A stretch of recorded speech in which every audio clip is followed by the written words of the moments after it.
જય સ્વામિનારાયણ. વંદનીય પૂજ્યાબેન, વક્તાશ્રી, યજમાનશ્રી અને શ્રદ્ધાળુ શ્રોતાગણ, મંચ ઉપર ઉપસ્થિત સંતોના ચરણોમાં વંદન. વહાલા ભક્તો, સંતો તો હરતું ફરતું તીર્થ સમાન હોય છે. આપણી ઉપસ્થિતિ માત્રથી વાતાવરણ દિવ્યતા પ્રસરી જાય એવું થઈ જાય છે. આપના આશીર્વાદ સદાય અમારા પર અને આ કથા મંડપ ઉપર રહે તેવી પ્રાર્થના શ્રી હરિકૃષ્ણ મહારાજ તેમજ સંકલ્પ સિદ્ધ ઘનશ્યામ મહારાજના ચરણોમાં. વહાલા ભક્તજનો, પૂજ્યબેનની પ્રેરણાથી મોટા વરાછા શ્રી સ્વામિનારાયણ મહિલા મંદિરમાં બિરાજતા સંકલ્પ સિદ્ધ શ્રી ઘનશ્યામ મહારાજના સાનિધ્યમાં મંદિરના લાભાર્થે આયોજિત અક્ષર નિવાસી પોપટભાઈ તેમજ રંકિતભાઈ ખોટની પવિત્ર સ્મૃતિ નિમિત્તે સમગ્ર કથાના મુખ્ય યજમાન શ્રી પ્રભાબેન જયંતિભાઈ ખોટ તેમજ રુચિતાબેન સાગરભાઈ ખોટ તેમજ પોથીયાત્રાના યજમાન શ્રી સુમિતાબેન પ્રકાશભાઈ બોદરિયાના સાથ સહકારથી સુરતના આંગણે શ્રીમદ સત્સંગી જીવન 50 પારાયણનું આયોજન કરેલ છે. ત્યારે કથાના આ બીજા દિવસે આપણે સુરતની આ પુણ્યશાળી ધરતી પર એકત્રિત થયા છીએ. શ્રીમદ સત્સંગી જીવન ગ્રંથ એ હરિકૃષ્ણ મહારાજનું વાંગમય રૂપ છે. ભગવાન સ્વામિનારાયણના દિવ્ય ચરિત્રો, આદર્શ જીવનશૈલી અને ભક્તિના માર્ગને પ્રજ્વલિત કરતી આ કથા સાંભળવાથી જીવનું કલ્યાણ થાય છે અને અંતરમાં પરમ શાંતિનો અનુભવ થાય છે. આજે અમારા યજમાન પરિવાર અને સમગ્ર મોટા વરાછા વિસ્તાર માટે સૌભાગ્યનો દિવસ છે. વર્ષોના પુણ્ય જ્યારે ઉદય થાય ત્યારે જ આંગણે આવી કથાનું આયોજન થાય છે. તો શ્રીમદ સત્સંગી જીવન પોથીજીનું શ્રી હરિકૃષ્ણ મહારાજ તેમજ પૂજ્ય વક્તાશ્રીના પૂજન અને આરતી તરફ આગળ વધીએ ત્યારે યજમાન પરિવારમાંથી પરમ ભક્ત પ્રભાબેન જયંતિભાઈ ખોટ, રુચિતાબેન સાગરભાઈ ખોટ, નૈનાબેન ખોટ, ભગવતીબેન ખોટ, કિંજલબેન ખોટ, પ્રભાબેન બાબુભાઈ ખોટ, આ જેટલા નામ બોલી તે હરિભક્તો ફટાફટ સ્ટેજ પાસે આવશે. તેમજ બોદરિયા પરિવારમાંથી કંચનબેન બોદરિયા, સુમિતાબેન બોદરિયા, મુક્તાબેન બોદરિયા, અનસુયાબેન બોદરિયા અને રસીલાબેન બોદરિયા, આ દરેક ભક્તો ફટાફટ સ્ટેજ પર આવશે. કસ્તુરી તિલકમ લલાટ પટલે વક્ષસ્થલે કૌસ્તુભમ નાસાગ્રે વરભૌતિકમ કરતલે વેણુકરે સર્વાંગે હરિચંદનમ સુલલિતમ કંઠે ચ મુક્તાવલી ગોપશ્રી પરિવેષ્ટિતો વિજયતે ગોપાલચૂડામણી ભવ સંભવ ભીતિ ભેદના સુખ સંપત કરુણાનિકેતના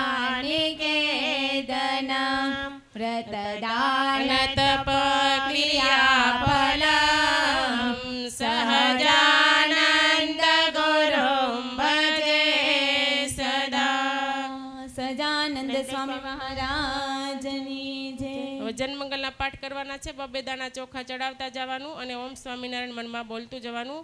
ઓમ અવતારણે શ્રી સ્વામિનારાયણાય નમઃ. ઓમ અવતારણે શ્રી સ્વામિનારાયણાય નમઃ. શ્રી કૃષ્ણાય નમઃ. શ્રી વાસુદેવાય નમઃ. શ્રી નરનારાયણાય નમઃ. શ્રી પ્રભવે નમઃ. શ્રી ભક્તિ ધર્માત્મજાય નમઃ. શ્રી અજન્મને નમઃ. શ્રી કૃષ્ણાય નમઃ. શ્રી નારાયણાય નમઃ. શ્રી હરિએ નમઃ. શ્રી હરિકૃષ્ણાય નમઃ. શ્રી ઘનશ્યામાય નમઃ. શ્રી ધાર્મિકાય નમઃ. શ્રી ભક્તિનંદનાય નમઃ. શ્રી બૃહદ્રથરાય નમઃ. શ્રી સ્વામિને નમઃ. શ્રી કાળદોસ નિવારકાય નમઃ. શ્રી સત્સંગ સવેસનાય નમઃ. શ્રી સદ્ય સમાધિ સ્થિતિકારકાય નમઃ. શ્રી કૃષ્ણાચાર્ય સ્થાપન ગોલ વિશે નમઃ. શ્રી કલિતારકાય નમઃ. શ્રી પ્રકાશ રૂપાય નમઃ. શ્રી નિર્દંભાય નમઃ.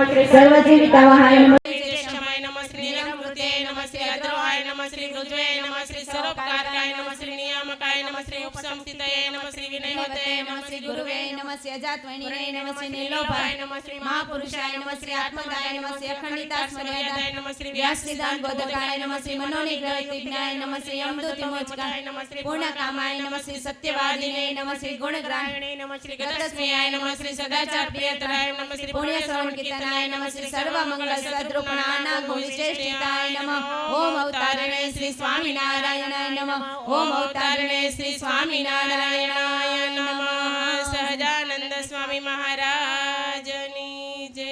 સ્વામી પ્રભુ જય સદગુરુ સ્વામી સહજાનંદ દયાળુ સહજાનંદ દયાળુ બળવંત પૌર્ણમી ચરણ સરોજ તમારા વંદો કર જોડી પ્રભુ વંદો કર જોડી ચરણે શીશ ધર્યાથી ચરણે શીશ ધર્યાથી દુઃખ નાખ્યા તોડી નારાયણ નરનાથા નિજ ગુણ તનુ ધારી પ્રભુ નિજ ગુણ તનુ ધારી પામર પતિત ઉદાર્યા પામર પતિત ઉદાર્યા યગણિત નર નારી નિત્ય નિત્ય નવતમ લીલા કરતાય વિનાશી પ્રભુ કરતાય વિનાશી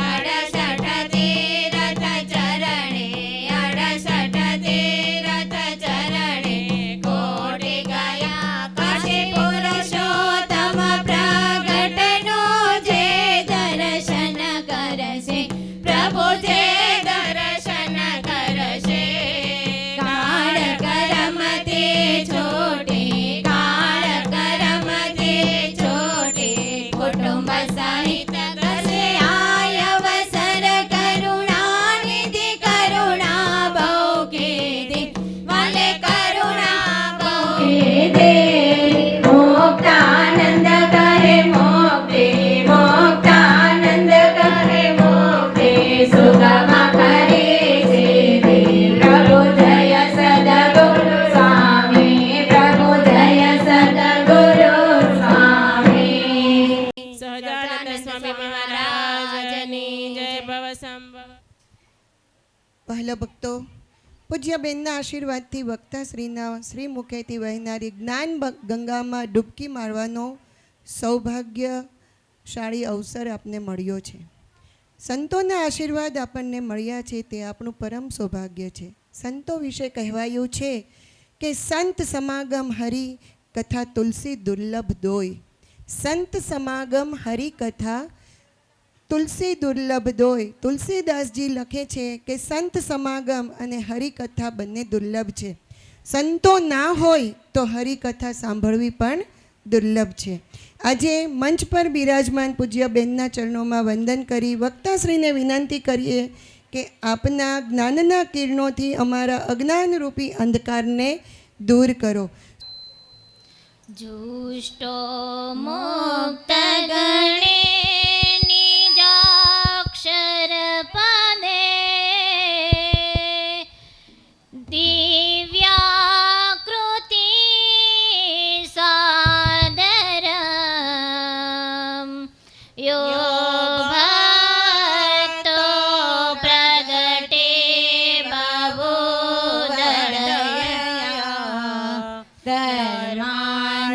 धर्मांजनं श्रेयसे यत्र मूलयितं तद्धर्ममवितुं साधुश्च धर्मं शुभं ध्यायेतं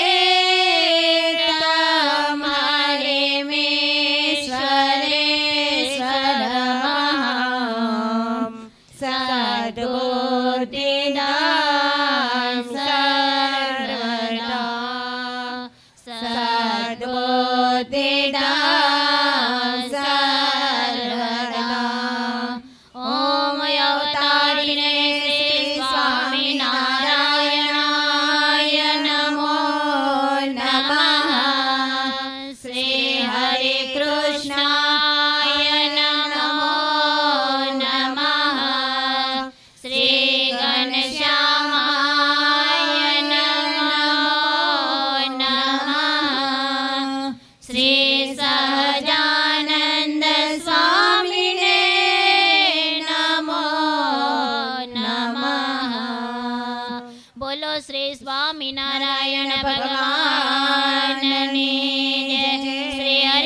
કૃષ્ણ મહારાજની જય.